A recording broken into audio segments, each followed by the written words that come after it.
Hello everyone, in today's video this will be an hour's worth of old stories I have previously narrated on my channel, so this will be a compilation. But without further ado, let's get straight into these stories.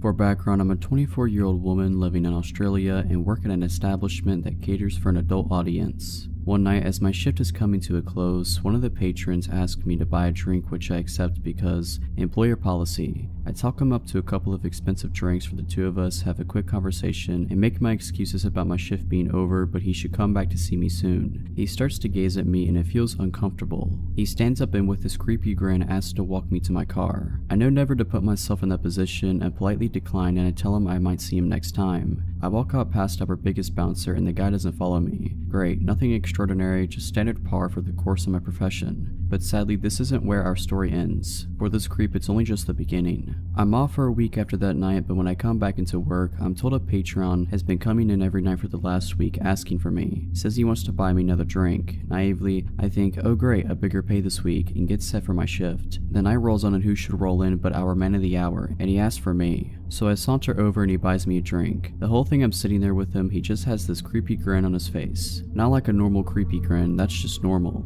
No, this is the kind of grin where he knows something you don't and is very pleased with himself about that fact. So we're talking and I'm getting him ordering himself drinks and trying to upsell him where I can. About half an hour goes by and I make my excuses to leave so I can try to spread the tips around. But this guy isn't having it. He won't let me leave, and the more I insist, the angrier he gets. He's practically hissy at me by the time I give a look to one of the bouncers, who promptly comes over and diffuses the situation, giving me an opportunity to walk away. Great, crisis averted. Wrong. Bouncer doesn't throw him out, just gives me a buffer so this guy starts following me around the place, even attempting to walk into an employee-only area, which is where another bouncer finally notices and kicks him out. I finish my shift and walk over to my car. There he is, I kid you not, sitting on the bonnet of my car. How he knew it was my car I will never know. He wants me to give him a ride and tells me how pretty I look. He's spewing greasy slimeball creep lines at this point and I'm not interested. I try to give him a hint nicely and decline to give him a ride, but again he just turns to me and grabs me by my arm, insisting I give him a ride. I tell him to screw off and jam my key in his shoulder as hard as I can. He lets go and I push him with all my might so he falls down. I jump in my car, lock the door, and shove that key in the ignition. He's back up and banging on the window angrily to let him in.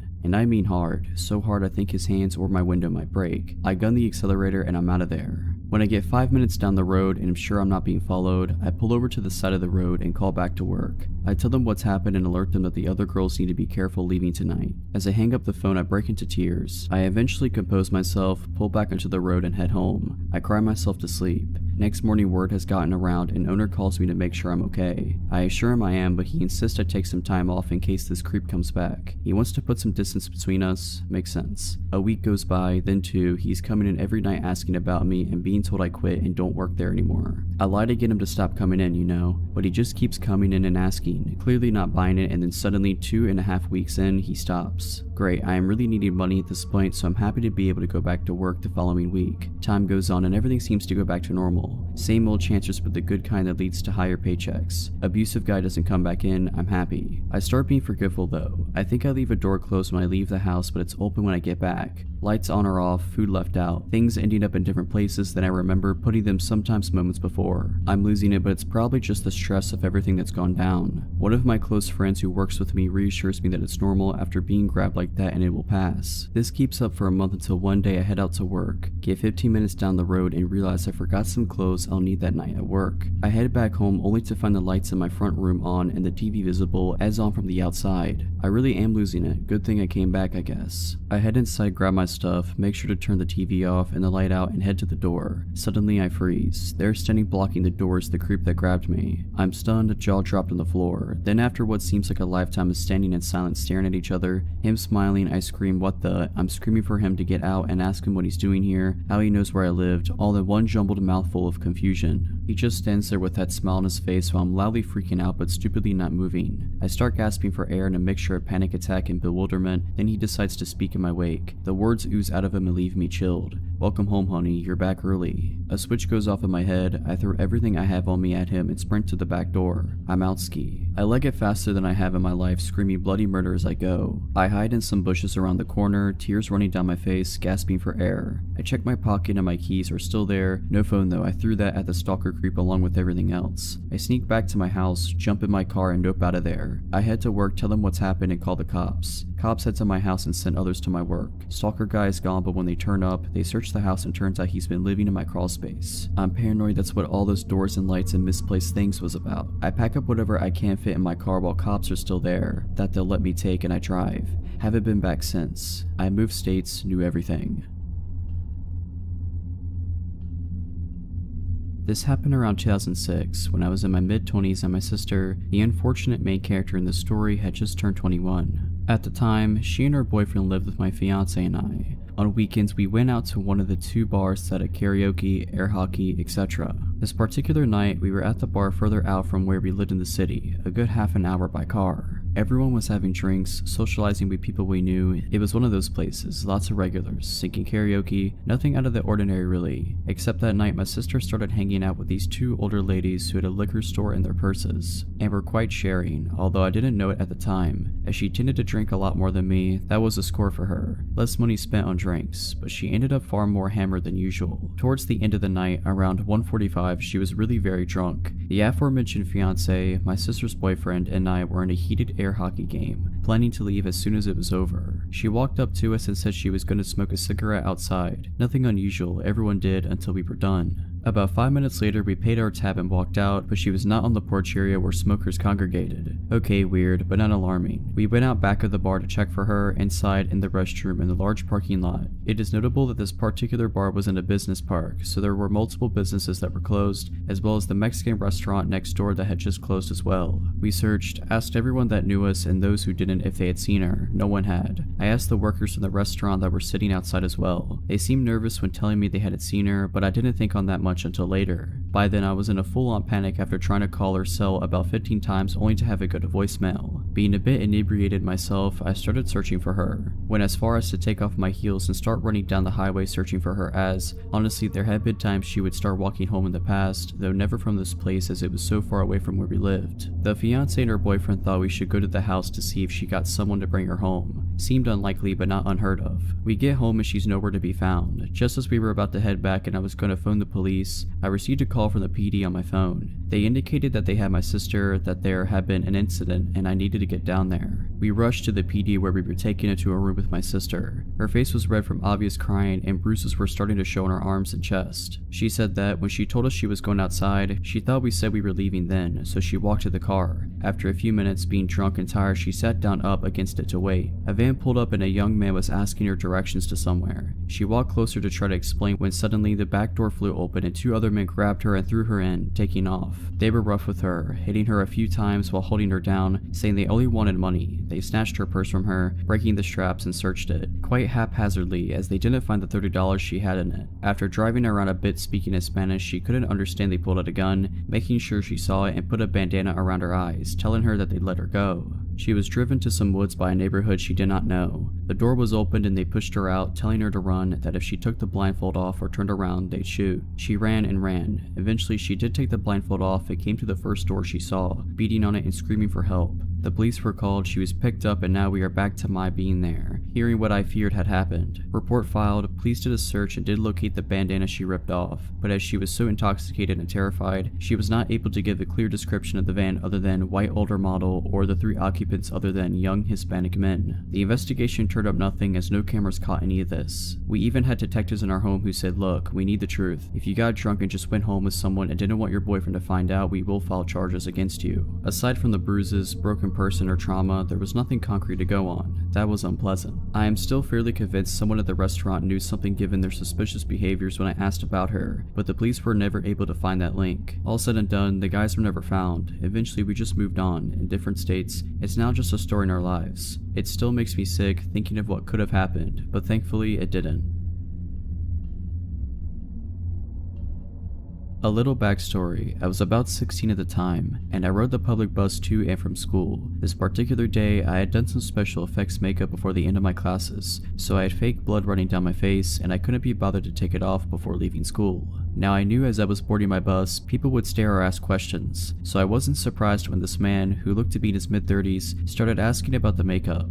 The conversation was normal at first, just the usual, "Oh wow, did you do that yourself?" kind of stuff. I answered the questions as normally as I would, and expected the conversation to be done and over with. But I was wrong. This man, he mentioned his name was Joe, started steering the conversation into strange territory, asking me if I had a boyfriend, to which I lied and said I did. He then proceeded to ask if my boyfriend liked the makeup and if I was on my way to see him now. I again lied and said he likes the makeup and yes, I was going to see him, trying to get Joe to believe someone was expecting me. The conversation died down for a bit until he said this, "You know, you remind me a lot of my sister," he said with a grin. I just smiled in response, not really knowing what to say. After not hearing anything from me, Joe continued, "My sister was kind of a jerk. She was always lying about me to her parents. I had fantasies about breaking her jaw." Now at this point I was terrified. My bus stop was still another 20 minutes away, and I just wanted to be out of that situation. Seeing that what he said made me uncomfortable, he switched the subject, telling me about where he worked and what he does there. I just nodded along to what he was saying, remaining silent the entire time. Closer to my bus stop, he says to me, "Why don't you come to my house? I have a freezer full of pizza and ice cream. Maybe we can hang out for a while." To which I politely declined, saying my boyfriend was expecting me. Finally, I get to my bus stop and quickly get off the bus, speed walking all the way home, all the while calling a friend to inform them of what happened. Things were fine for a bit after that. I switched my bus route so I wouldn't run into him again. But one afternoon, I had to go to a store that was on my old route. I was nervous about getting on that bus again, but was happy when I didn't see Joe. I did my shopping, and as I was leaving the store, I saw Joe standing out by the door staring at me. The second I was out the doors, he walked over to me, a grin on his face, and wrapped his arms around me. I pulled away from him, telling him I was very busy and had to go. He then asked, "Well, what are you doing? I have time, I can tag along." I was very persistent, saying I really couldn't, I had to go, and I walked away, heading into a neighboring store that I knew would be busy. Sure enough, Joe followed. I ignored him as I made my way down a heavily populated makeup aisle, keeping my attention on some cheap lipsticks in the hopes he'd get the hint and leave me alone. I was wrong. Joe reached over my shoulder, grabbing a red lipstick as he leaned in close and whispered, "This color would look gorgeous on you. I can't wait to see you wearing it." He then placed the lipstick in my basket and walked away, leaving the store. I remained in the store for about 20 minutes after he left, afraid to leave and make the walk home. After I mustered up the courage, I put the lipstick back, put away the basket, and called a friend to stay on the line with me until I made it home. Now I don't know if he followed me home or not, but I can say that after that day, the motion detector porch lights started coming on at night, and I started hearing knocks at my bedroom window.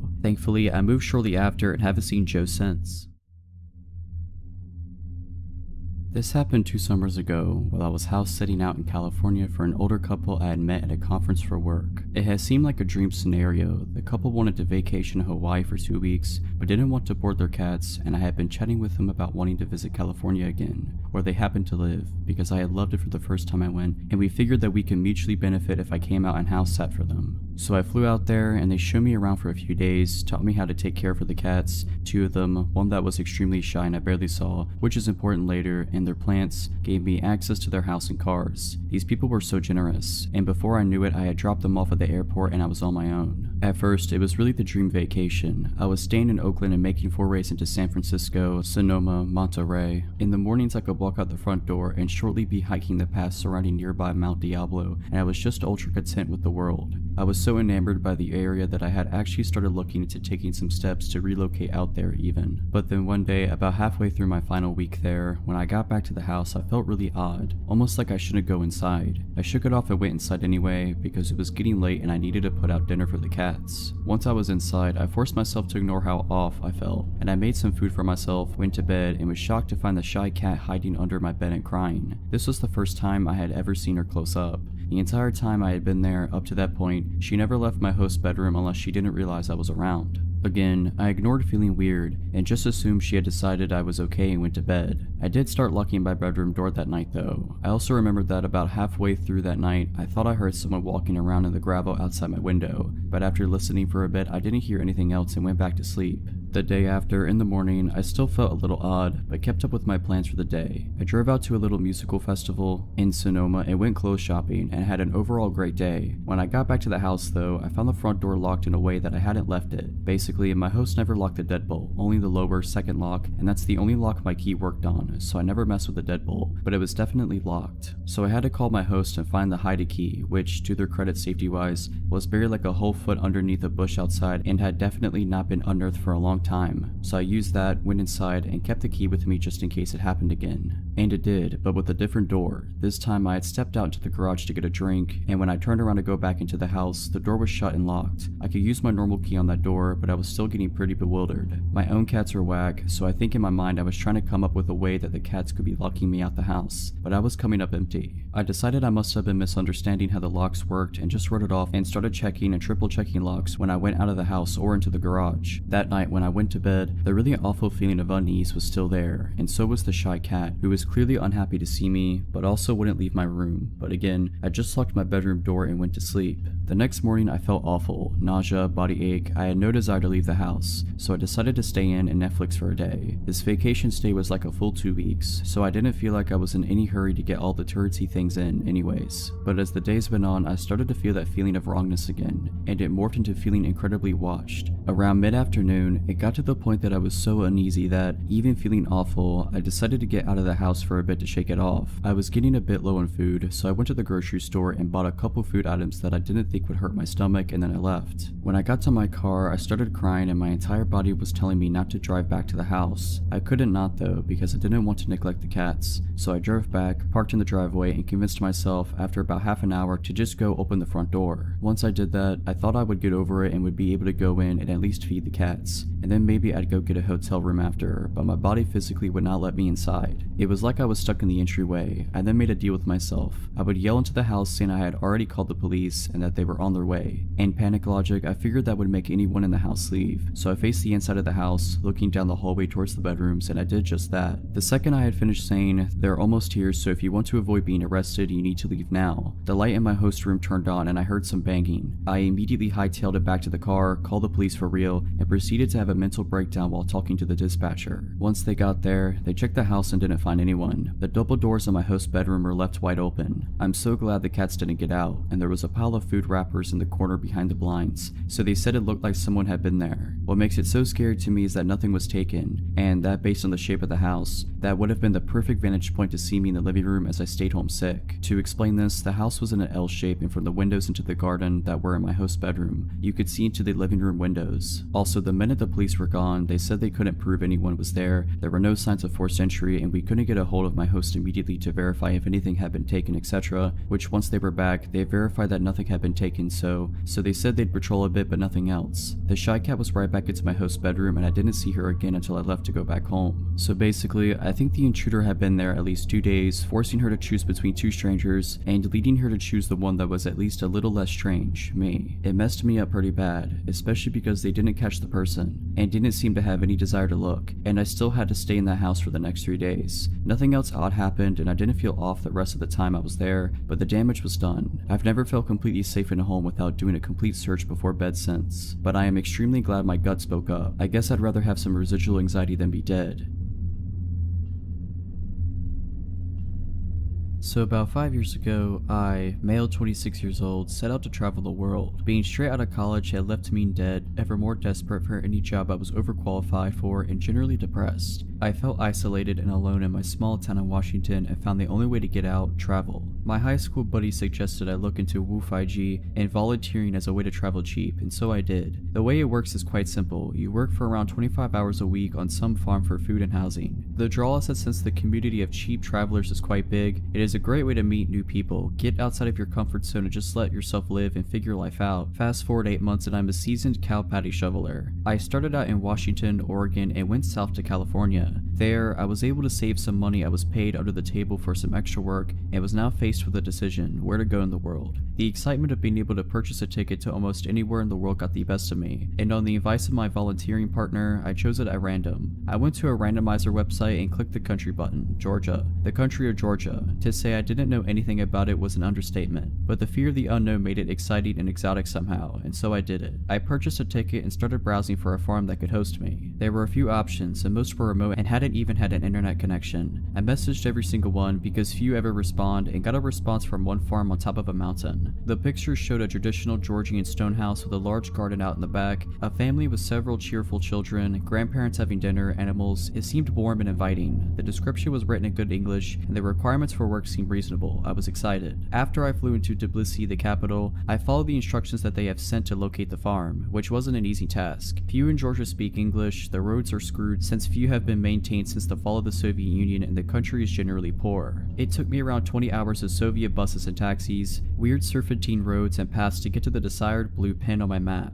It was a dirt path leading up a steep hill into a national park up in the north of the country. There was nothing for miles on end but trees and their silence. As I got up that hill, I saw the house about half a mile away on even a steeper hill, surrounded by the trees. From that viewpoint, it seemed abandoned, overgrown, brown, and dreary. As I walked past the gate, Giri, fake name, the apparent owner approached me. He was a heavy, small, middle-aged guy with a big smile on his face. He shook my hand and in broken English started to show me around. He also smelled of booze. As he was showing me around, I noticed that there wasn't anyone there but us. I asked about his wife and kids, and he brushed that aside and said something to the extent, "They're away right now." By this point, I am creeped out. From browsing around, it was apparent that the farm was in deep decline. Apple trees and crops were dying, the roof of the small barn caved in, and the house itself full of trash and smelling of mold. It was obvious that Giri was going through a rough patch, but I wasn't going to turn around and just leave in the middle of nowhere, without a plan, having not slept for the past 36 hours. It was evening, and after feeding me well and trying as best as he could to hold a conversation in English, Giri showed me my room on the second floor and I went to sleep. I almost immediately blacked out from the exhaustion and stress, and would have slept for 10 hours if I wasn't awoken by a strange noise in the middle of the night. It sounded like something metallic and heavy was being dragged across the wooden floor. In that sleepy in-between state, I listened to it for a few minutes, thought nothing of it, and went back to sleep once it stopped. In the morning, Giri, now sober and grumpy, asked me to repair some of the windows and doors in the house as he himself planned to go and fetch some components in a nearby village. Again, I got this weird feeling creeping down my spine. Something wasn't right. He didn't maintain eye contact and was evasive. There was no cell reception, no internet. Once he left, I checked around the house to get a general idea of the place, and it became apparent that the place was hardly ever lived in, like one of those abandoned houses. There was broken furniture, newspapers, and old photos on the floor, a shattered mirror. I took my phone and looked through the saved listing again. The photos didn't match neither the backyard, the garden, or the walls. Giri wasn't in any of them. It was a completely different house. Now by this point, I am full-blown panicking. I pack my stuff and start to leave when I see a group of 3 men going up that first hill. There aren't any other paths I can take, so I go behind the house and rush down this hill into the forest. After some time I stop and listen. I hear them in the house. They're clearly looking for me. Afraid of making any noise, I remain still, hidden behind a bush. I don't know how long I wait, but they were persistent. At some point I hear them leave, so I count until some large number and proceed back into the house and path, and once I find it's all clear, I book the heck out of there. Never ran this fast. But I am still in the middle of nowhere. No traffic, no public transport. I reached a paved road and start walking in the general direction from where I remember coming. Hours go by and finally a car drives by and stops. It was a really nice Russian family that gave me a ride to town. The listing disappeared from the website a few days later I left, and I haven't heard from Giri since. I've yet to make sense of that experience. I have traveled since and volunteered too, and have yet to have an experience like that again, but I trust my gut feeling something was really not right.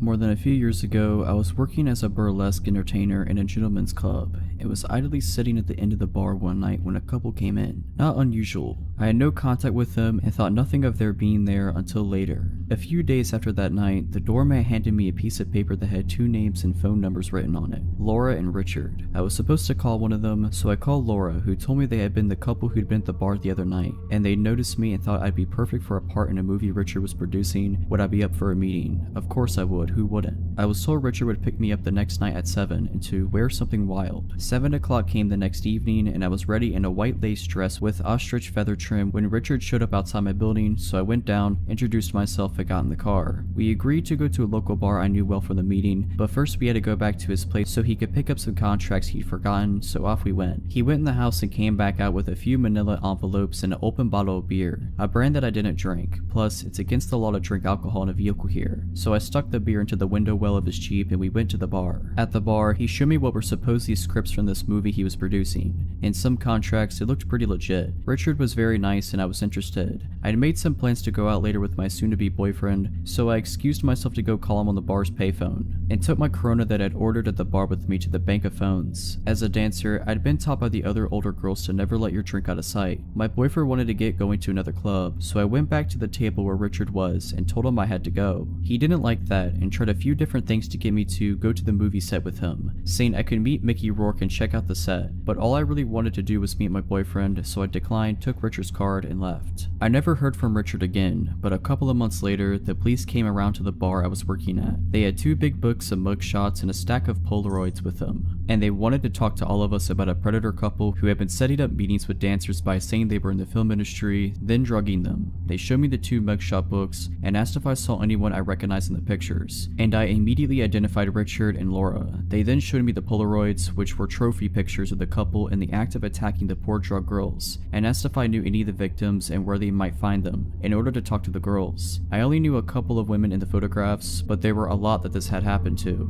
Richard and Laura were prosecuted. He went to jail, but she didn't because she was from a wealthy family and she also turned witness on him. About 12 years after Richard was convicted, I saw in the newspaper that he was up for a possibility of parole, so I wrote a letter to the parole board telling this story and urging them not to let him back out, because he's a dangerous offender who should have to stay in prison for the entirety of his sentence. If I had drank that open beer he had handed me in his Jeep on the way to that meeting, I wouldn't have made it to the meeting and would probably have ended up in that stack of Polaroids. Girls and guys, always keep your eye on your drinks. Have fun, but be careful out there.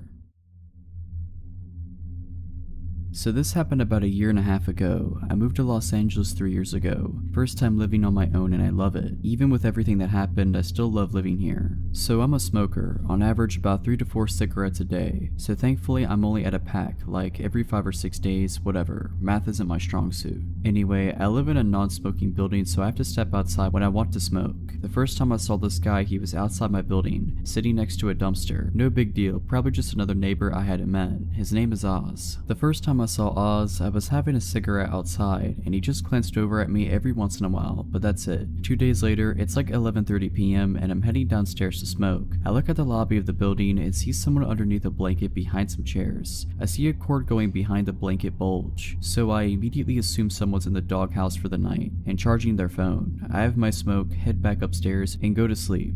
A week later, it's the middle of the day. I've gotten some work done and decided to take a smoke break. I go and sit outside like I always do. Oz is sitting outside as well. This time he's got some paperwork with him. A lot of paperwork. At this point, I feel like I should provide a description of Oz. He's about 6 feet tall, early to mid-30s. He has medium length hair that has been styled into dreadlocks. A full but short beard, if that makes sense. He was wearing worn down pants and jackets. Based on his face, he seemed like he cleaned himself up regularly, but his clothes made him look homeless, and sadly he was. So Oz is going over the paperwork in his hands when he looks over at me and says hi, so I responded kind. He then asked me how I'm doing today. I'm doing pretty okay, I respond. How are you? I'm good, man, I'm good. Good. It's a nice day, right? Yeah, it is. So when are you moving? Now that question came out of nowhere. Was he hoping to find a new place to live? Was he trying to move into this building? Was that what his paperwork was all about? I mean, if he's moving into a new apartment, great. I hope life works out well for him. But why was he asking me when I'm moving out? I know the building at the time had a vacancy or two, so if he was going to move in, why ask a question like that? Why make it sound like he's waiting for someone to move out so he can have a spot? My brain asked all those questions in less than a second of Oz asking me that. After a couple seconds of being stunned by Oz's question, I just said, I'm not moving anytime soon, man. My cigarette was over by then, so it was time for me to go to my apartment. Another week later, I go see a friend's stand-up set, and when I get back to my apartment at like 10 p.m., I see 2 police SUVs outside my building with lights on. I go inside because if there are 2 police vehicles already there, I can't do anything, so might as well stay out of the way. The cops are talking to one of my downstairs neighbors, and I can't catch anything they're talking about. 2 days later, notices have been put up next to the mailboxes that say, this man is not allowed in this building, building, and it has a photo of Oz. Turns out the blanket bulge I saw was actually Oz, when he somehow managed to get inside the building and sleep in the lobby with an electric blanket.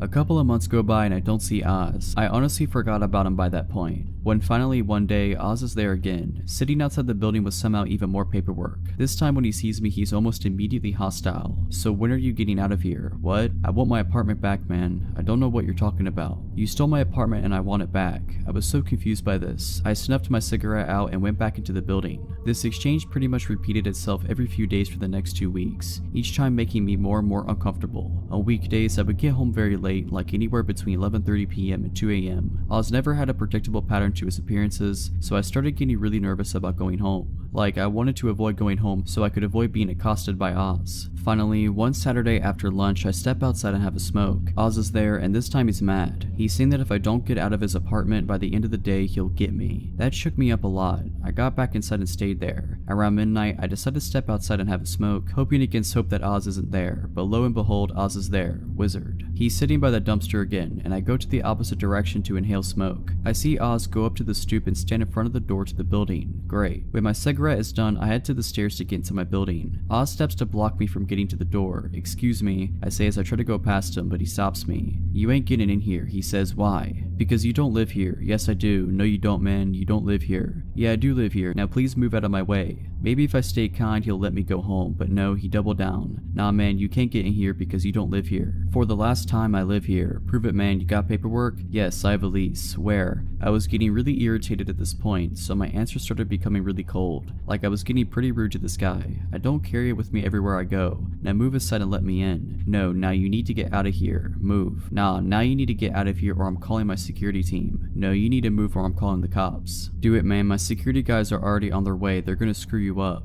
At this point, I was already stepping away from the door and pulling out my phone. I called the non-emergency number because in the moment I didn't feel threatened by Oz, but I should have called regular dispatch instead of non-emergency. Cops got there about half an hour later and Oz was still there. The cops came and got out of their car. One cop was holstering their nightstick and dropped it on the ground, then holstered it properly. The two cops that showed up separated and talked to Oz and I separately. I tell my cop that I was just trying to get back into my building. He's blocking me. He's been harassing me lately saying I need to move out. Oz, however, had a very different story. He claimed that I stole his apartment from him, stole his credit cards, and stole his insurance payouts. The apartment he claimed I stole from him isn't the apartment I live in. The cherry on top of this lack of a sundae is the part where he accused me of throwing dog water on him. An actual water bottle filled with a mixture of dog spit and water. That's the guess I have as to what dog water is. First he claimed I threw it up at him while I was standing on the sidewalk and he was on the stoop. Then he claimed I was on the fire escape above him and literally poured the water on him from above. Thankfully the cops knew immediately that this was a lie, but because I guess no actual crime had been committed, all they could do was tell Oz to go away. He was not happy about it, but he did. I hoped that Oz would not come back after that, but sadly I was wrong. Oz did come back just one last time. A few days later, it's the middle of the day and I'm walking downstairs to inhale fire. As I step outside, I see two cops, Oz and one of my downstairs neighbors. Oz and my neighbor are separated and giving statements to the cops. When my neighbor is done, his name is John. I go up to him and ask him what happened. John then shows me his elbows, both scraped up and lightly bleeding. One of his knees is also lightly cut up.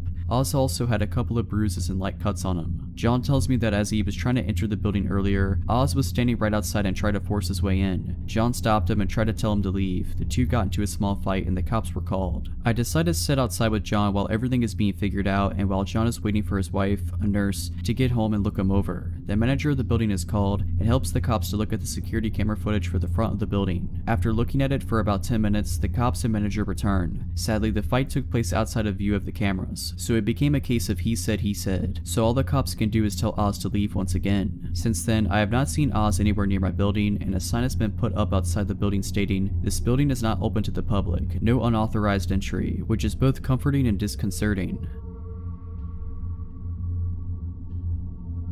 This event took place quite a few years ago, so unfortunately I don't remember everything that happened, but I remember nearly all of it. Anyways, this happened when I was around 4 to 5 years old and on Easter Sunday. My family always gathers at my grandmother's house to celebrate holidays, birthdays, etc. So as we do every holiday, my mother and I started our hour-long trip to her house. My mother prefers to live away from all the city commotion, which explains the long drive. We were probably around 20 minutes away from our destination when my mom noticed that we were a little low on gas, so we pulled pulled into this old, almost rustic looking gas station with just a handful of customers inside. It was red and white with a few festive decorations outside and lots of Easter stickers on the 2 large glass windows that were on either side of the door. My mom, having taught me not to talk to strangers nor open the doors for anyone but her, trusted me enough to leave me in the car alone as she went inside briefly to pay for gas. She told me she would be right back before going into the gas station. It felt nice that day, so the windows in the car were down so we could feel the breeze while driving instead of the AC. While I was waiting on my mom, I remember adjusting the colorful paper clippings in my Easter basket next to me, then looking out of the backseat window. When I looked over, I saw a tall, older man, maybe around 30 or 40 years old, approaching my window.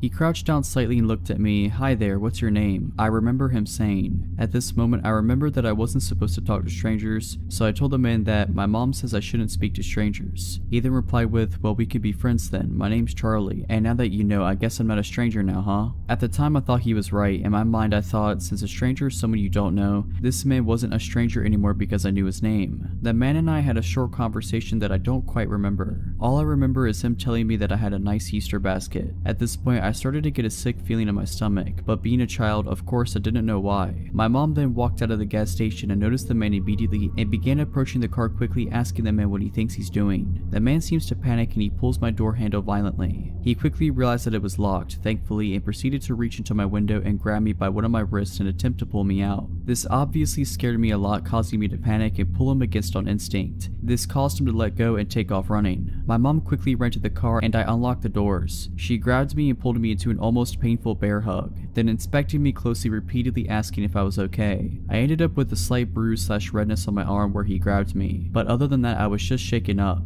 The reality of what had just happened set in at this moment, and I remember just crying and holding onto my mom right after I said I was okay. I don't remember anything after this point, but I recently asked my mom about it and she said that she called the police immediately after. To this day, my mom still says that this was the most frightening moment of her life and claims that if she had gotten there any later and came back to an empty car, she wouldn't have been able to live with herself.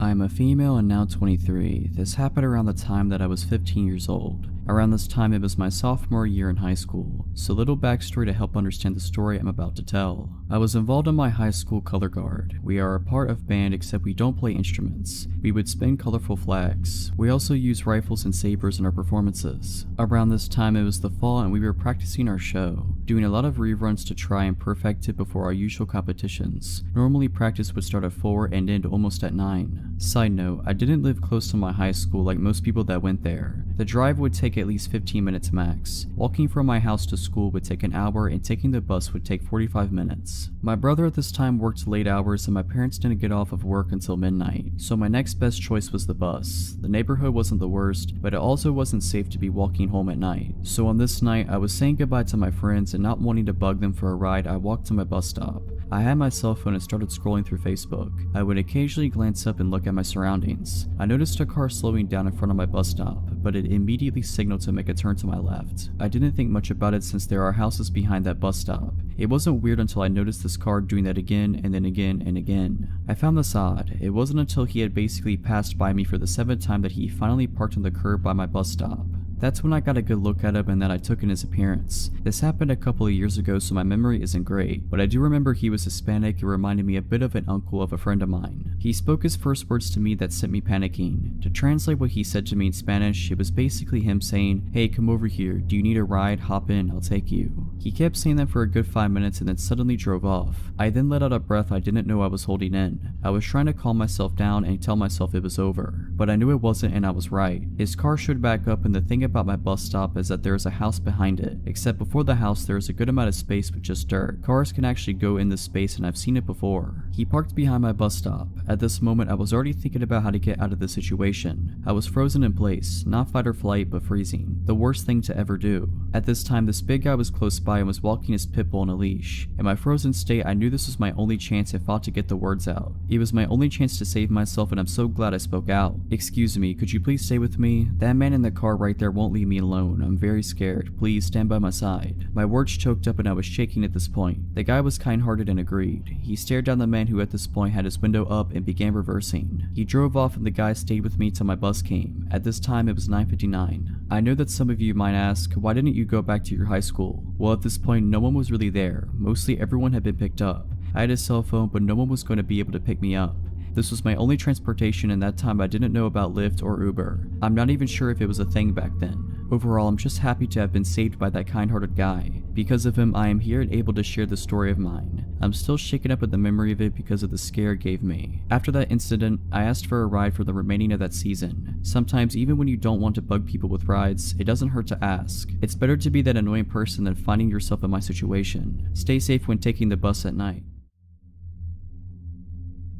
I work evenings as a dispatcher in a medium-sized Midwestern city. I was driving home at 2 a.m. when I stopped for gas. In retrospect, it was stupid to have stopped at all. The gas station was poorly lit and completely empty of any other customers, but I knew the shady areas of town and this was not usually one of them. As I was pumping gas, I noticed a middle-aged woman sitting on the curb across the parking lot. It was a cold night and had just started raining. The woman was not wearing weather-appropriate clothing, so she was drenched. When the woman saw that I was watching her, she called out to me from across the parking lot. My second of many stupid decisions that night was choosing to engage with her. I was worried for her, so I approached her to see what sort of help I could offer. "Hi beautiful, I'm just trying to get home, but no one will help me," she said. "I'm trying to get to City A, but the cab ride is $60 and I only have $40. Can you help me?" I don't usually give money to panhandlers, but this woman seemed genuine. The weather was terrible and my job centers around helping people, so I agreed. I told her I didn't have any cash, but if she would come with me inside, I'd take some money out of the ATM and give her a few dollars. But the ATM wasn't working. I apologized and told her there was nothing else I could do for her. She followed me back outside, idly chatting with me as I opened my driver's door to get in, and then she got in my car. I was too shocked to really say anything. I sat staring at her as she buckled herself into the passenger seat. As soon as she got into my car, her demeanor changed entirely. She no longer seemed forlorn, as much as she did extremely excited and restless. "Just take me to my aunt's house," she said. "She can give me money." Of course, alarm bells are going off in my head. Although my first instinct is to tell her to get out of my car, my gut tells me that would be dangerous. She'd already proven to be unpredictable, she seemed to be high, and I didn't know if she had any weapons on her. Forcing her out of my vehicle, I thought, had the potential to elicit a violent reaction. "Where are you asking me to take you?" I finally said. "Just start driving, I'll tell you where to turn." "No, if you want me to consider driving you somewhere, I need you to tell me where we're going," I say, with no real intention of driving her anywhere. "Don't worry honey, I'm not gonna rob you or nothing, just drive." "No," I repeated. "Where's your aunt's address?" "Okay, it's on Street A. What's the house number?" As I was asking her questions, she got really agitated. We still had not left the gas station parking lot. I considered getting out of the car and going into the gas station to help, but A, she had seemed to know and be friendly with one of the attendants that was inside when I tried to get money, and B, I wasn't about to leave her alone in my car. Finally, she snapped at me and said, "Why are you asking me so many questions? I thought we were friends. You don't trust me?" "I work at a police department," I said. "It's my job to ask these sort of questions." She flipped out. She started yelling at me about being a snitch, about trying to get her into trouble, just in general losing her mind. At this point, I'm more scared than ever. I just wanted her gone, but my instinct still told me asking her to get out of my car wouldn't work, so I decided to take a risk. "I'm not a police officer, I just work at a police department. Why don't I take you to Walmart and see if they have an ATM that works?" My idea was to get her out of my car as peacefully as possible, then lose her in the store. She liked my idea and immediately calmed down. I knew that driving off with this woman in my car was incredibly risky, but it seemed like the best option at the time. As we're driving, she keeps talking to me. Her thoughts were erratic, bouncing all over the place. It sometimes seemed difficult for her to follow through one thought, but this is roughly how our conversation went. "I'm glad we're friends now. I have about 5 or 6 people trying to get to me. I'm going to come to your work tomorrow so we can go arrest them together." "Okay, we can talk about that tomorrow. Tonight you said you're trying to get home?" "Yes honey, I'm trying to get to City B." "City B? I thought you said you needed to go to City A." Yeah, City A, that's what I meant. That's why the cab ride is $40. It's far away." "The cab ride is $40? Yeah, you said you have $40. "I do, I have $40, but the cab ride is $60. Silence. "Are you sure you can't take me to my aunt's house? She lives close by on Street B." "I thought you said she lived on Street A." "No, I meant Street B, but it doesn't matter because she won't give me my money anyway." "You sure you just can't take me to City A?"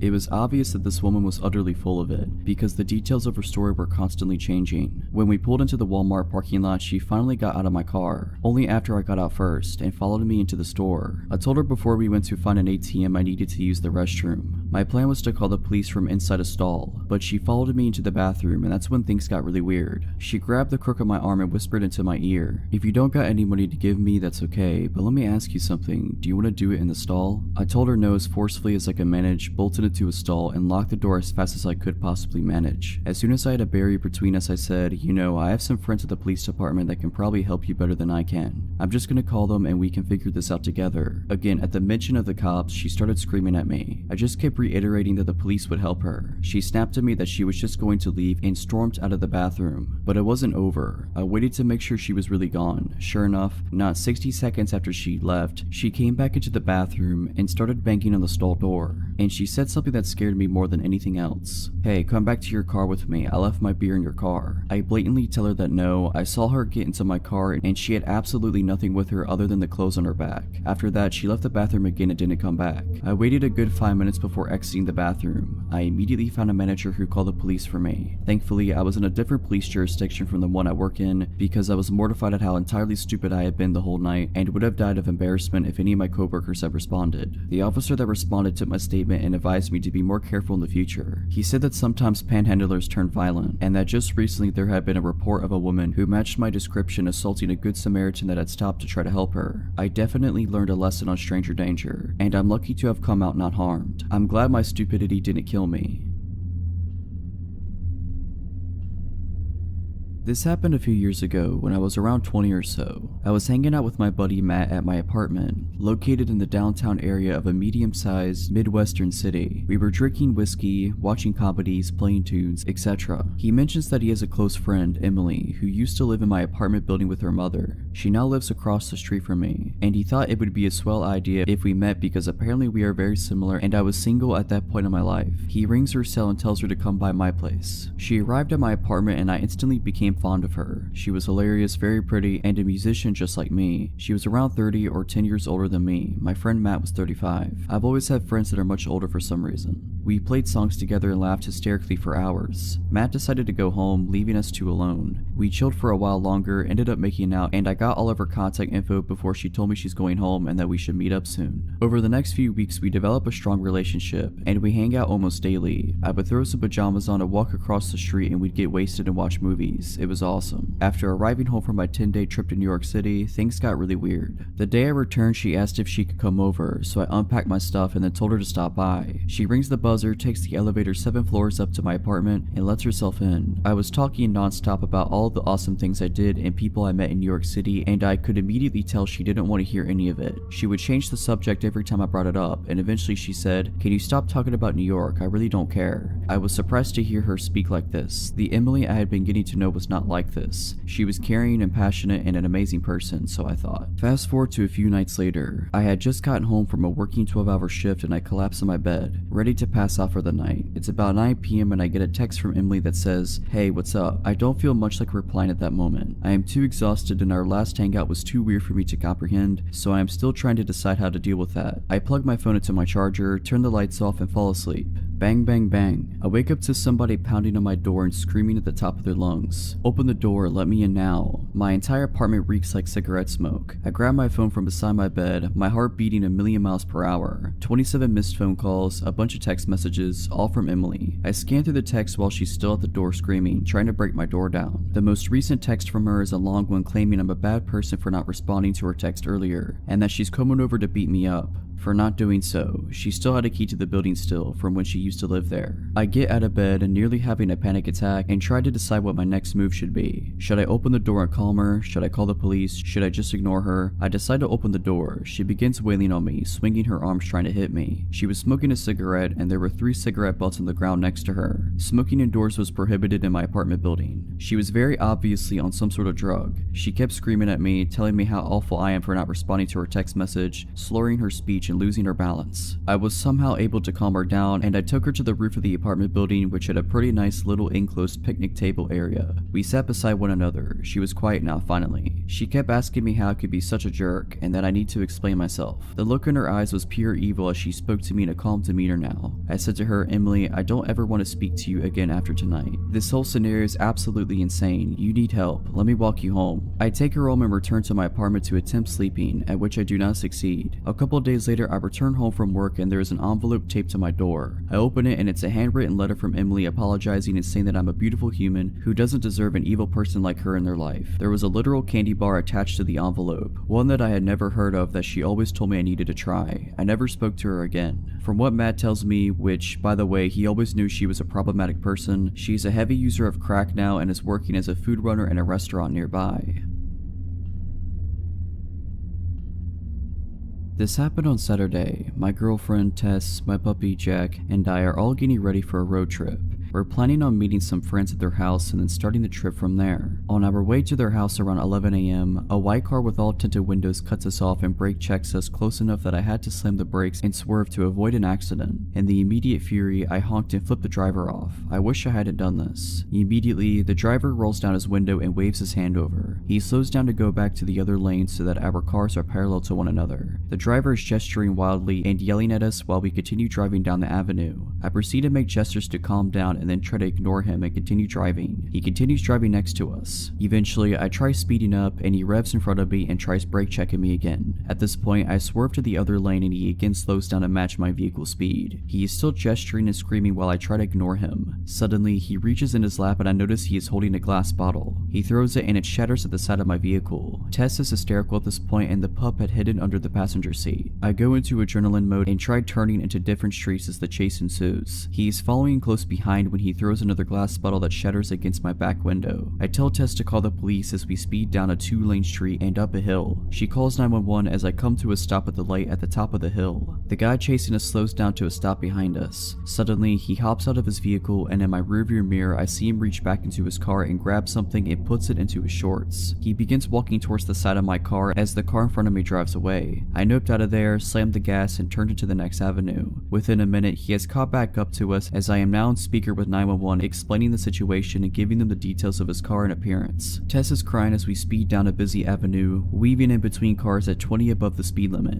I'm updating the 911 lady with where we are and she tells me to drive to the station. At the next red light he yells out audibly, "Do we have a problem? Don't flip me off." I'm trying to gesture that we do not have any problem. He's still trying to get me to get out of the car. The light is still red and he again hops out of his vehicle. I again floor it through the red and he continues chasing as I make way toward the police station. We're now accelerating and brake checking each other as he tries to drive off the road. I make gestures that he should continue following, hoping to get him to the station. About a block from the police, we get stuck in a busy intersection. There are many cars around as he again walks up to my car. This time I'm boxed in and Tess is panicking. I'm looking for any escape options to no avail. The drivers around us notice and many put their windows up and lock their doors. He comes right up to my window, slaps it with his palm and asks one more time, "Is there a problem?" I again say no. The 911 lady tells me to not engage over the phone speaker. He says good. He gets back into his car and then speeds away. 20 minutes into this horrible car chase experience, we end up meeting with the cops and they say that there was nothing they could do, even though I updated them with more details of his direction and where he was last. We calmed down and then we continued our road trip.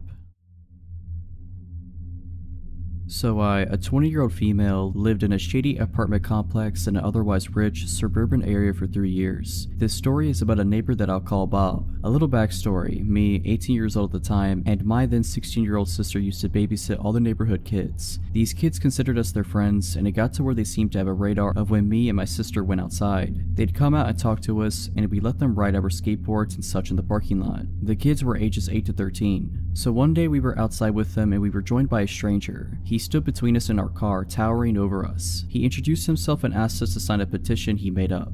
We did, just being friendly. Then he asked us how old we were. I thought maybe he was a fellow teenager that looked older or that he was just awkward. So I told him I was 18, and the very next question was if I wanted to go out with him. In front of my mom and the other kid's mom, I awkwardly declined, but he continued talking about how he thought me and my sister were in middle school. Also, he was 28. Eventually, he wandered away to ask someone else to sign his petition. A few days later, he knocked at our door after asking neighbor for the address. He had a bag of what he said was chicken and wanted us to go eat it with him at the park.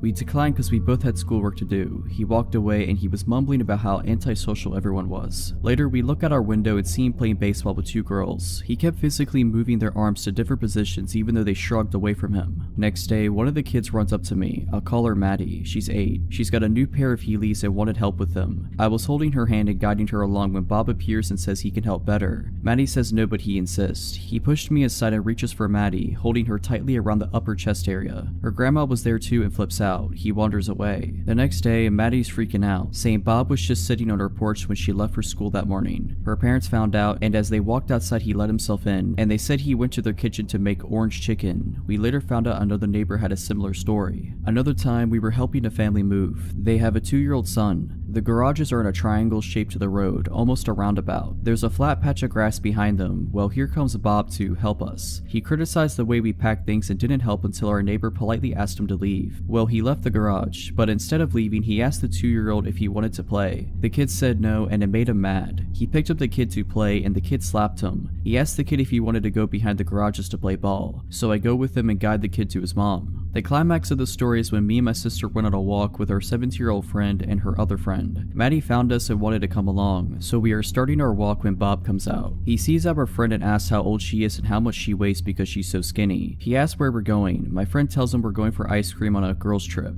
We didn't ask her to say that. He's like, "Aw man," and stomps away. We continue our walk, but halfway through we have a weird feeling. I look behind us and Bob is running towards us. He yells at us for hiding from him while also telling Maddie how pretty she is. An older neighbor sees this and asks him what's going on. He tells the man we're being mean and he needs to go write a song about us. He leaves, but we see him sitting at the park. Well, he saw us and again comes running. We stop and he asks which one of us is over 18. Maddie's dad is here at this point and tells him we aren't interested in him. He explodes, telling the dad to screw himself and that he's so rude. Maddie is crying and the neighbor who saw us before came to check on us since he saw Bob running. Bob goes inside, muttering to himself. For weeks we don't see him. A single dad and his 5-year-old daughter move in and we are introducing ourselves to them. My mom kind of tips him off that there's someone in their building who is a little off, especially around Maddie. The dad says he's seen someone like that giving kids candy at the pool when the kids looked uncomfortable. Well, here comes Bob, as if on cue. He immediately tells the girl in front of her dad that she looks like a movie star and that she's so pretty. He asks to play with her, but the dad says no and they go inside. Turns out they're next door neighbors. We still didn't see him much, but other neighbors were telling us stories about him. There's a woman who's alone most of the day with her 2 kids under 5 who told us he watches her when she goes to and from her car. Also, Maddie's parent continued to see him watching her. Then one day we're again babysitting and here he comes. Only this time he's swinging nunchucks. Maddie screams and hides in our car. Bob strolls over with his nunchucks and starts talking to us all casual. Then his head cranes to look into the car and he says, "Where's Maddie?" We told him she wasn't here and he walked away. By then, most of the kids were afraid to go outside when they saw him. He had a habit of wandering around the complex. We could tell by his height and lanky gait. A few times we'd see Bob with his dad. Those times, neither of them glanced at us. Then one day he just stopped showing up. We'd see his dad and brother come in and out all the time, but never him. We only saw him again a year later, and it was only for one day near Christmas, and then he disappeared again. So I don't know what happened to him, but it was just one of our weird experiences with neighbors in the 3 years living there.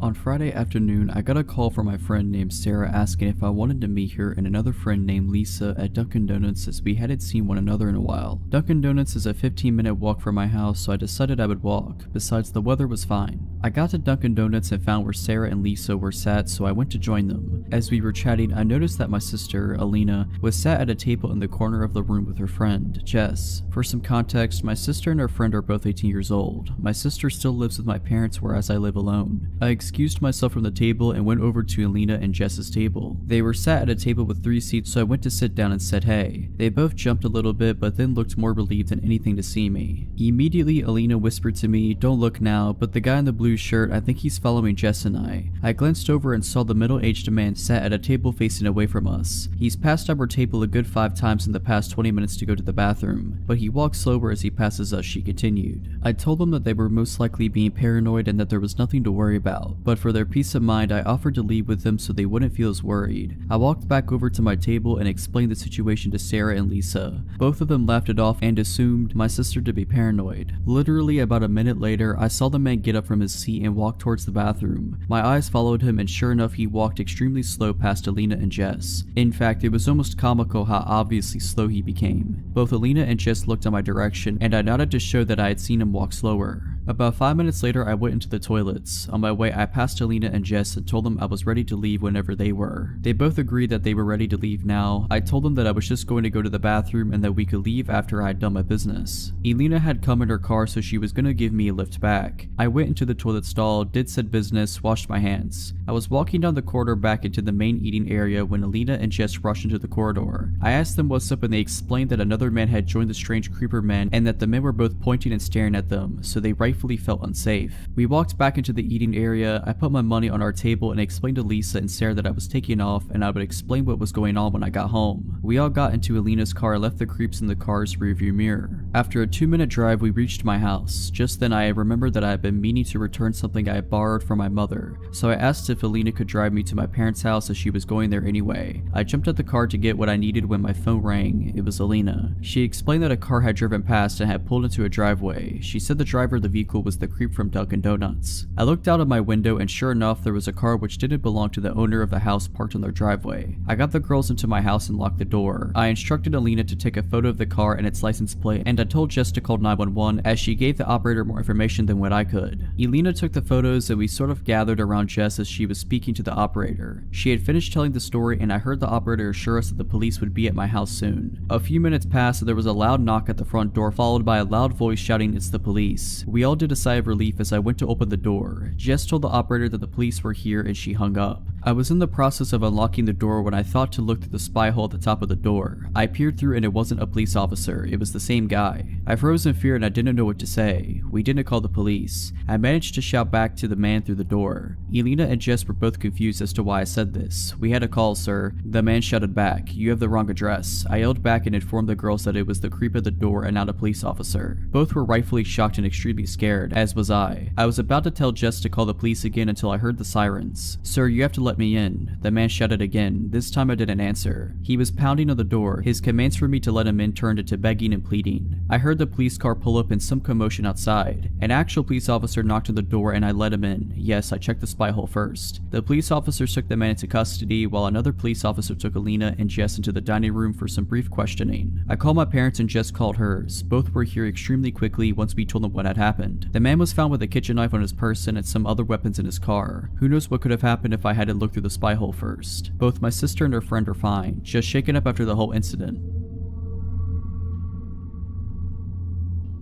Back when I was 17 or 19, I worked at a small local bakery. There were less than 15 employees spread across all the night and day shifts, so we only had a few people working during the day. One of these people was Dave, the delivery driver. Dave immediately gave me an off vibe. He was in his mid-50s and way too friendly to a teenage girl, but the boss told me straight up that yes, he could be annoying, but no one worked harder than he did, so just ignore his antics. When I signed the paperwork, they never asked me to submit to a background check. In hindsight, that should have been red flag number 2. Over the course of the year or so that I worked with Dave, I tried very hard to ignore him. He was rarely outright creepy, but he was always just a bit too friendly. He would stick around long after his shift was over to talk to me and the other pastry chef on shift. He always wanted to lick the bowl after I made Rice Krispie treats. He would always stand in front of the racks of equipment or ingredients, just enough that sometimes my hand would brush him while reaching for something. He always stood just a little too close. He was constantly asking me about my life, what I liked, what I did for fun, if I had a boyfriend. Almost daily, he would tell me how a nice girl like me should have a boyfriend, how maybe a boyfriend would be good for me. I let this slide because sometimes older people can say things that were meant differently in their time. Then it was concert invites. Every other week he had tickets to one concert or another. Once he figured out my genre of music, it was almost exclusively tickets to bands I desperately wanted to see. But I also knew I should not go anywhere with him. I don't like to associate with coworkers outside of work anyway, and I had seen way too many red flags about Dave to trust him for even a second. My birthday came. He brought me a t-shirt. It was 2 sizes too small. He told me to try it on. I said no. He told me to try it on after work and text him a photo. He gave me his number. He asked for mine. I said no. He asked for the other pastry chef for my number. She had my back and refused as well. He also brought me 2 tickets to a band I'd been wanting to see. VIP section, 21+year-old only. He said he could get me in, but I had to go with him and him alone. I refused. He told me he could get me booze. I declined. For months and months this continued. I brought it up to one of my bosses, but they laughed it off as classic Dave. When he wanted a hug on his birthday and hugged me without my consent. That's Dave for you. Offering to get me booze or pot? Ah, Dave, you scamp. When he pulled up his shirt and showed me his abdominal scar from a snowboarding accident, well, that's just Dave. No respect for boundaries, but a good worker. I seriously considered having one of my male friends come in under the guise of being my boyfriend just to placate Dave. I was repulsed by him, but he hadn't really done anything to classify himself as a predator. Besides asking for my number, he had never tried to harass me outside of work hours. And besides the odd hug or two that I was too afraid/shy to refuse, he hadn't gotten super physical. Then one day, Dave was gone. His name disappeared from the employee roster. My boss asked to see me in the office. She informed me that Dave was no longer employed at their business. Dave had been fired. Dave was fired because Dave was a convicted offender. Davey here had 2 counts of assault and 1 count of kidnapping a minor from the mid-90s, about the time I was born actually. They had never background checked him, and when they contacted a friend at the police department, they found out that Dave had been lying on lots of paperwork, hiding the fact that he was a convicted felon and not notifying anyone when he moved. Once they brought this information to the police department's attention, they had a few more charges to add. They found out because apparently he had been stalking and harassing one of the clients he delivered to, showing up at her home when he should not have known where she lived. After his termination, Dave showed up to work one day. He had a weapon, but I never found out what he had. They told him to leave or the police would be called. He ended up leaving in handcuffs. I am so thankful I wasn't there that day. Another little tidbit, the police officer my bosses knew had been in the PD for a while and knew one of the officers who had arrested Dave in the 90s. That abdominal scar was from a run-in with the cops and he got injured trying to climb over a fence. That was a few years ago, but sometimes I still think about how badly things could have gotten had I gone to even one of those concerts with him.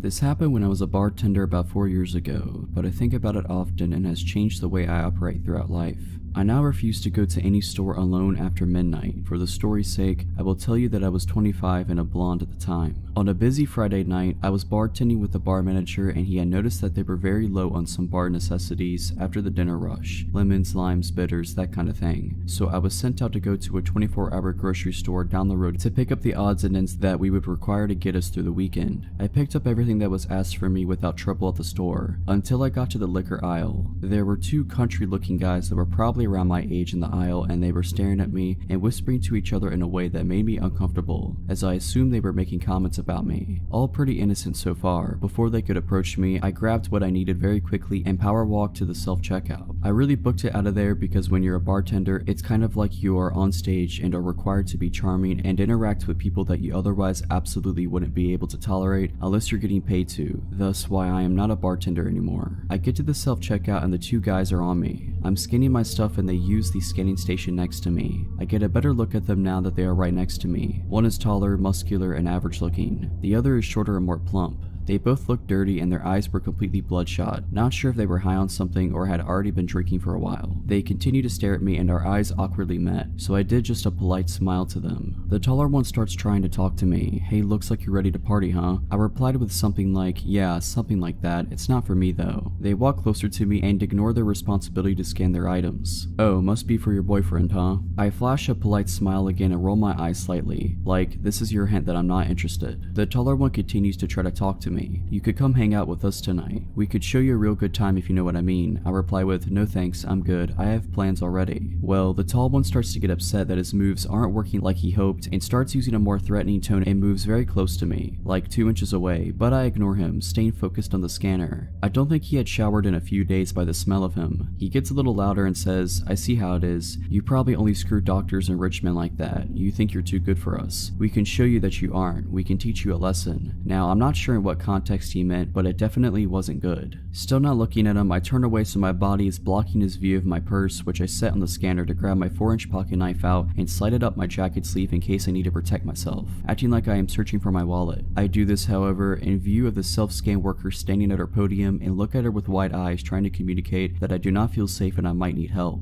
I turn back to the machine and slide my credit card to pay, while the creepy and hostile guys are practically standing on top of me. The machine malfunctions and starts beeping. The lady worker comes over immediately and the guys standing next to me change their expressions from, I am planning to torture you for a couple of days and toss your body in a creek, to, just your friendly good old country boys making polite conversation over here. They actually try to act like I knew them and we were friends so the worker wouldn't be alerted to their ill intentions. They tried joking with the worker saying I was stealing something, and that's why the machine went off. The worker was definitely not buying trying it. She was a 6+ foot tall woman with some muscle on her, by the way. I wouldn't mess with her on my best day. Anyways, she presses a few buttons on the screen, shooting the guys a very unimpressed look when they were trying to act charming, and cancels the order completely. She turns to me and says, "I am sorry for the inconvenience, ma'am. This machine seems to not be working correctly. Why don't you gather your things and I will bring you up at an actual register." She puts her hand on my back and gives me a wide-eyed look, like I gave her a minute earlier, letting me know that she sees I am in danger. I pick up my things to follow her to a register that is near the security office. The guys linger around the self-scan, still glaring at me, and eventually complete their purchase, but stand at the exit assuming they are waiting for me. I felt like I would be walking to my death if I made my exit in that moment. The worker keeps a close eye on the guys and scans my items. As she's scanning, she tells me that there wasn't really anything wrong with the machine I was using. It just misread my credit card. She said, "I had a bad feeling about those guys from the moment they walked in, and I then saw them getting aggressive towards you. I already rang security to be ready to walk out to the parking lot and make sure you left safely when you were ready to leave. Then I saw you take that knife out and put it up your sleeve, getting ready to protect yourself. As much as I'd like to see you show them they picked the wrong chick to mess with, I'm glad I was able to pull you aside and make sure you are safe. I see them waiting by the door for you. I'll just keep pressing buttons on the screen and act like I'm having trouble with your order until they give up and go outside. Our security officer and I are both still going to escort you to your vehicle when you leave." I thought to myself, this woman seriously deserves a raise. I thanked her over and over again and told her what they said to me, and I was getting afraid because I don't know what these guys are capable of. As I'm talking to her, my bar manager calls me to see what's taking so long. I explained what was happening and he was obviously very concerned and ready to come up there himself. By the time I hang up, the guys had given up and walked out to the parking lot. The worker said to give it another few minutes because she had a feeling they may still be in the parking lot waiting for me to walk out and see which vehicle was mine so they could follow me. My instant thought was, no way, they have to be gone by now. I was wrong. The worker and security guard escort me out, and as it was after midnight, you can imagine how empty the parking lot was. Towards the back of the lot, there sat an old big pickup truck running with the lights on pointed towards the store. It was a huge parking lot, and it wouldn't have made sense for them to initially park like that, so I'm assuming they moved the truck to sit that way so they had a full view of when I exited the store to go to my vehicle. It was like being stalked by very hungry lions. When I unlocked my car and they saw that me, the worker, and the guard were looking directly at them and that I wasn't getting in my car until we watched them leave, they then peeled out of the parking lot. I mean, they seriously did a burnout to establish that they were pissed and trying to intimidate us or something. I thanked the worker and the guard over and over again, as I am certain they had just saved my life, or at least saved me from having to live with whatever those guys were planning on doing to me. I did write a long letter to the store manager and to their corporate location describing how their employees protected me and how grateful I was. I really hope that earned her a promotion, bonus, or raise. She didn't know me at all and was ready to protect me, which really isn't her job, but she did it anyways. Needless to say, I do not go late night shopping by myself anymore. Never will again.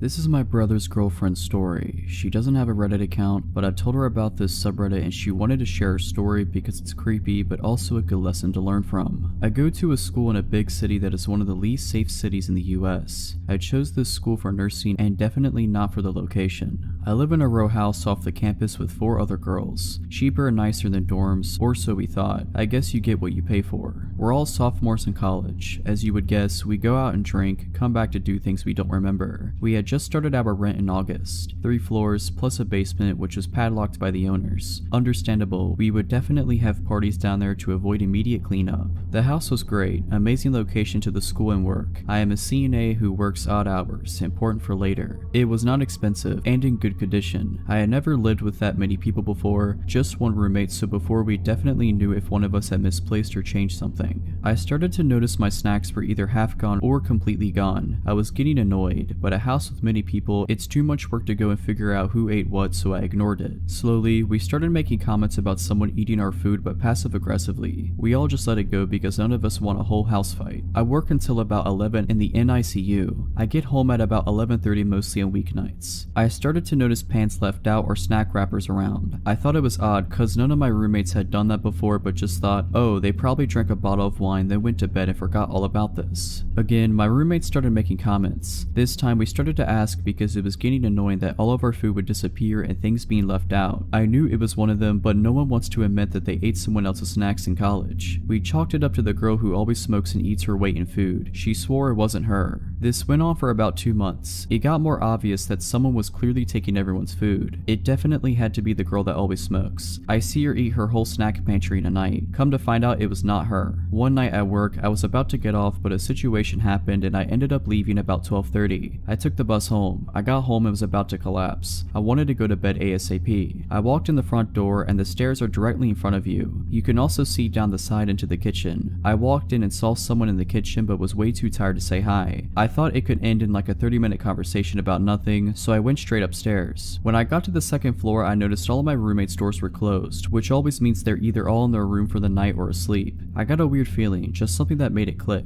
I texted our house group chat asking if anyone was in the kitchen. I felt stupid for even asking. 2 responded no, and they said the other 2 had been asleep. I knew it wasn't any of my roommates down there at that moment. I dialed 911 but didn't press call. I crept into my roommate's room across the hall. Thankfully, she didn't have her door locked. I whispered telling her I think someone is in the house. She gave me the widest eyes ever and almost looked like she was going to cry. She didn't suspect anything like I had, but for reference, there was a shooting in the house 2 doors down only weeks earlier by an intruder. She mouthed to make the call. The whole time we were dead silent. We didn't hear anything at all. I was starting to think I was seeing things after such a long day at work and was regretting that I dialed, thinking I'm going to look like an idiot when they show up and I was just exhausted and dreaming. We explained what's going on and they said that they will send someone ASAP. That actually does mean right away since it is a big and dangerous city. The police showed up and I didn't even want to go downstairs, but the operator confirmed it was them, so I did. The police come in and look around. I'm thinking, I look so dumb right now. They ask if there are any other floors. We tell them technically the basement, but it's padlocked, so not really. They check the basement just in case, and well, they were right. A man had been living in the padlocked basement. The lock was pulled off the hinges and just kind of propped against the wall. We never looked at that though. We rarely went out back. The guy had taken a comforter out of the hall closet and had a mattress from somewhere in his clothes. He was the one moving and eating all of our stuff. He would come out in the middle of the night and do it. He started getting more comfortable. I'm not sure if he was drugged out and forgot to clean his tracks or if he didn't really care. Me and my roommates have pretty consistent schedules during the week, probably letting him think that any time after about 12 was good to come out. We never slept with our individual doors locked, and that's what freaks me out the most. He had access to any one of us at any moment and we had no idea.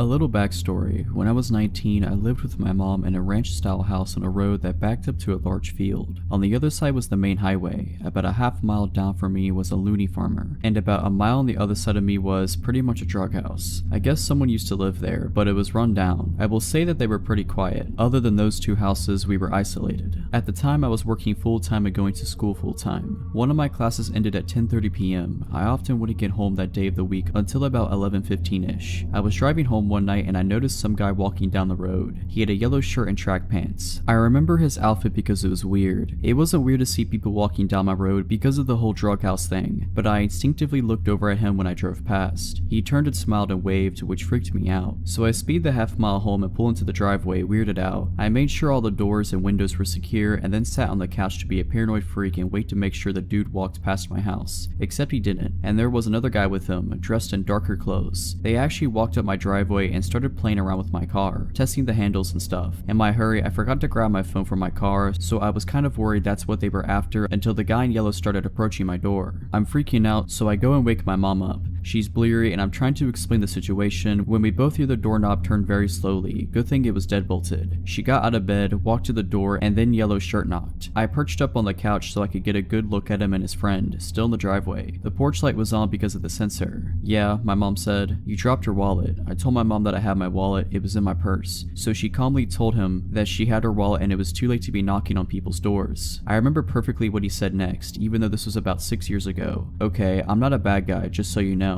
We were all pretty still. No one moved, not even the guy at the door. Not even when the porch light went off. Then he tried the handle again. My mom told me to call the cops so she could get the gun and I told her I didn't have my phone. So she walked to the kitchen to grab hers from the charger. She handed me the phone and walked to the bathroom. I stared out of the window into the backyard. Then she went to her room to grab her Ruger. I was talking to the cops and explaining the situation all while watching the 2 guys, explaining that they were 2 suspicious guys at our door when my mom came back out and said, "One in our backyard too," which explained why she had looked out the bathroom window. She glimpsed him from the kitchen and went to get a more discreet look. My mom walked back over to the door with her gun and loudly said, "If he tries the handle again, I'm just going to open the door and shoot him." I don't know why she said that instead of waiting for the cops to arrive, but the guys took off down the road. I told her and she rushed to the bathroom, where the guy apparently in the backyard saw his friends running down the road and sprinted off too. They were going in the direction of the drug house. The cops searched our house and our yard and went to the drug house, where they found 5 dudes hanging around. One was the yellow shirt guy and I'm assuming his friends were with him. They did get arrested and nothing weird like that ever happened again, but I was on edge place for a while. I still make sure the doors are locked at all times every day, even though I live in a much nicer area now.